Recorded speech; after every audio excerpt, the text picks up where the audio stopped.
Hello everyone, Wendy Ross coming to you once again from Orlando, Florida. Joining me is this beautiful lady standing next to me, Bethany Graffam, all the way from Maine, is the Fair Island Farms Caretaker of the Year. Bethany, congratulations. Now, I made it up to Maine a couple times in 2021, and it was so good to get up there and to meet you finally in person, not just through social media, right? And here's the thing, the Graffam name in Maine is, you guys kind of run Maine harness racing, I feel like, am I right? We're plain Janes. Plain Janes, nothing special. We just work hard.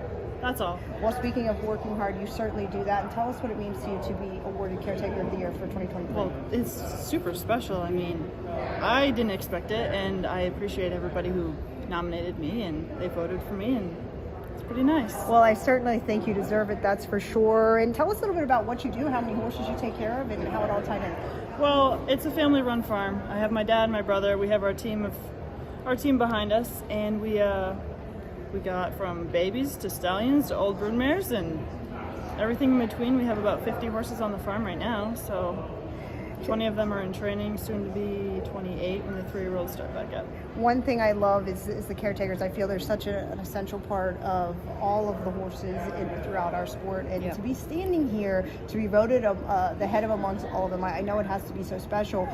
All the hard work that goes into doing what you do every day. I hope this is an award for you, and you know how special you are being here tonight. I know, it is super special. You know, long days, as every caretaker knows. It's not just, oh, she's going. No, it's everybody works hard, and it's just nice to be nominated. Are you having a good time down here in Florida? Yes, so nice to be here again. Well, you look beautiful tonight, and I'm going to let you get back to enjoying your night. Who'd you bring with you? My mom. Good. All the way, you and Mom down here having a great time. Yeah. Congratulations again. Thank you. Hello everyone, Wendy Ross once again here in Orlando, Florida, joined by the Breakthrough Award winner for 2023, Eddison Hatter. You know, I want to know how you find time to do everything that you've got going on, and congratulations, by the way, as you are a full-time rocket scientist at NASA. You know, I love that you love harness racing, and congratulations, my friend. But what does it mean to be the Breakthrough winner for this year?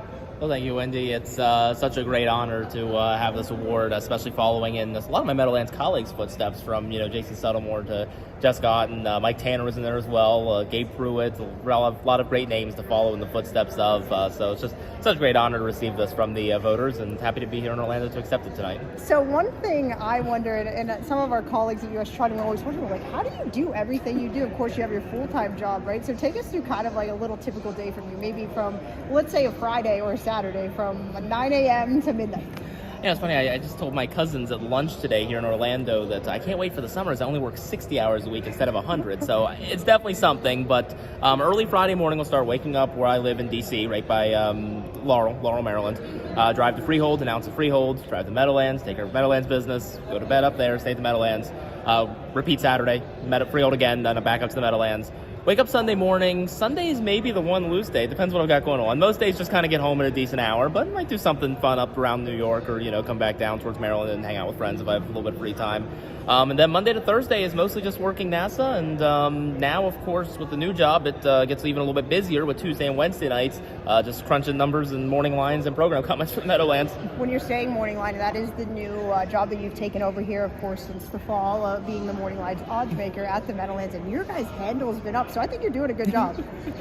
I'll take that as go. It's go a that tough route. job, right? It's a tough job. It definitely is, and I'm just so grateful that this summer I had the chance. Dave Brower and I just kind of coincidentally, I just kind of was asking questions about it and learning things, and I'm really glad that even today, as I work through morning lines, there's times that I kind of hear Dave's voice in my head telling me, do this, do that, and I just hear the advice, and it's still just it's so great to still feel like he's a part of us and still with him here, obviously. Yes, it certainly is, and we all think about him, right? And of course, he's got on into the Hall of Fame moving into next year, so we're so thankful for that. One quick question before I let you go. Now, when you're sitting at your desk at NASA, let's say a Tuesday or Wednesday afternoon, maybe one of the tracks is racing, you ever try to hit that pick four or a late double?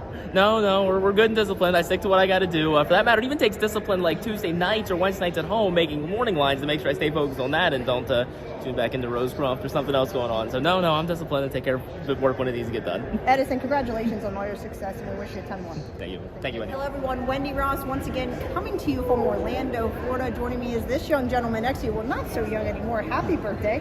Just celebrated that 30th birthday, of course. Rising Star Award winner of the year, Lucas Wallin. Lucas, Congratulations on your year. It was such a fun run for you last year, and of course highlighted by Rebuff.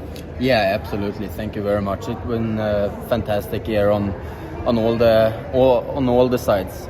Now you've become such a presence at the sales, having a horse like Rebuff, and you've had a couple good other ones mixed in there as well. What does that mean? What has that meant to you to keep building? And where can we look for you to go in the future?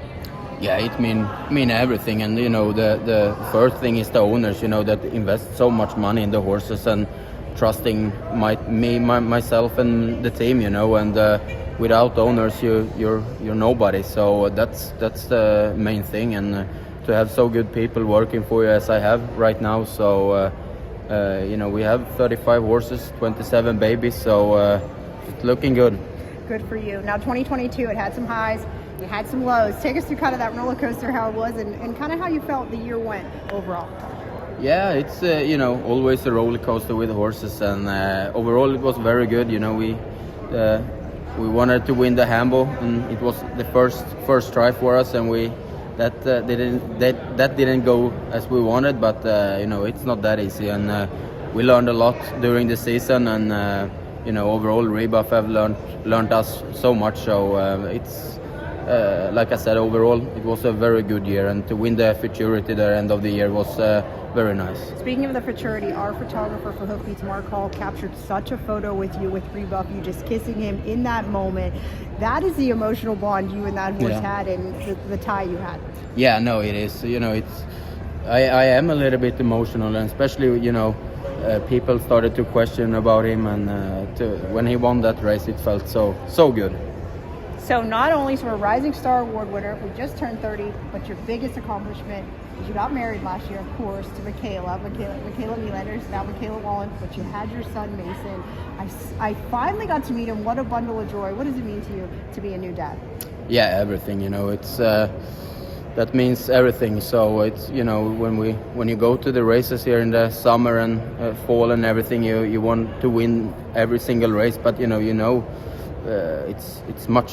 You have so much more important things in life now. So that's we can't wait to have a long and good life together. Well, I wish you all the best. That's for sure. Thank you so much for taking time with us tonight. I don't think this is going to be the last time we're going to be catching up in 2023. Congratulations and enjoy. Thank you so much. Thank you. Hello everyone, Wendy Ross coming to you from Orlando, Florida, joined by the gentleman of the hour, the gentleman of 2022, Jack Darling. Thank you so much for being with us tonight, Jack. Now, you've been in Orlando for a couple of days. Have you had a good time? Well, we had a great time. The family's down, and it's just been a really nice week. You had the O'Briens a week or so ago. How were they up there in Canada? It was really good. Yeah, good crowd, and it was a really nice night. You certainly should be celebrated. Of course, the 2023 Good Guy Award winner, and I praise that. And that's one thing that we said about you last year. Of course, your star athlete Bulldog Hanover, who is certainly the pacer of the year. We'll have to see if he's the horse of the year. We can't let that out as of now, but. Bulldog Hanover, the things that you guys did, of course, the caretaker Johnny Malia, and you just letting the fans come in and be a part of him. We kind of labeled him the people's horse, and that's due to you guys, and we appreciate that. What was it like there in 2022 to have that experience? It was really something special, just the way the fans kept coming out to see him, and the expressions on their face. They were just so. He made people happy. I don't know how, but he just had a way of making people happy, and they had a new love for horse racing. You're getting the Good Guy Award tonight, but it seems just about everybody I talk to, if not everyone, says what a good guy you are. So thank you so much, and congratulations on such a great career, of course, getting inducted into the Canadian Hall of Fame. All right, so you have to speak for Bulldog. I think so, yeah. Well, let's talk about him quickly. Of course, everybody knows him, that kind of knew harness racing, but the cool thing about him is he made kind of waves outside of harness racing, and that's what we love about him. Of course, the fastest standardbred of all time. We knew he was a good horse, but he turned out to be the great horse, one of the greatest of all time. What else can you say about him, right? Exactly. I mean, I've been lucky enough to have some great horses over the years, but he is just that one that you're looking for, that just does everything right every week, and he's just a champion. Just a great experience. He certainly, it was last year watching him win, and there's all the success you guys had, and hats off to him as well, as all the fans that would come up and take pictures with him, other than trying to take a little nibble every now and then. He certainly was so gracious for all the fans and everyone being able to be a part of his success. He's a horse that has charisma. How a horse has charisma, I don't know, but he's got it. People are just attracted to that horse. Jack, it's been such a pleasure getting to know you throughout last year and with your success at Bulldog, and enjoy your night tonight. Congratulations. I appreciate that. Thanks, Wendy.